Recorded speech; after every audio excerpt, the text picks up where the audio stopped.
and welcome back to 34 diagrams drawn in 34 days. We're going to draw all the diagrams that you need for AP Microeconomics. Let's get started with demand. You need to draw your y-axis and label it price. You need to label your x-axis quantity. You need to use a ruler to draw a downward sloping line. We're going to call that demand. You need to know what causes a shift in demand, and I remember it as Pacific, spelled incorrectly though. P.A.S.I.F.I.C are the factors that will shift this demand curve. P is for population change. If population increases, then demand will increase. We show demand increasing by shifting it to the right.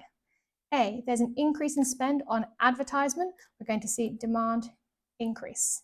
S is for substitutes. If we see an increase in the price of a substitute good, then the consumers of that good are going to switch to my good, and that means the demand is going to increase.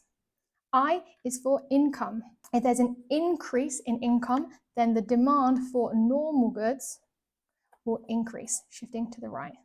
F is fashion. If it becomes more fashionable to buy this good, the demand is also going to increase. I can come again, and it's for interest rates. If there's an interest rate increase, that means it's going to increase the incentive to save, and it's going to decrease the incentive to borrow.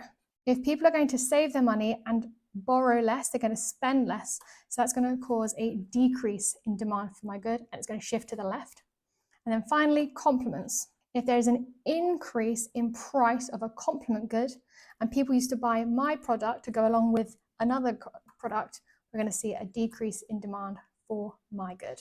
A quick check we understand this. If this is the diagram for Coca-Cola, and we know that the price of Pepsi increased.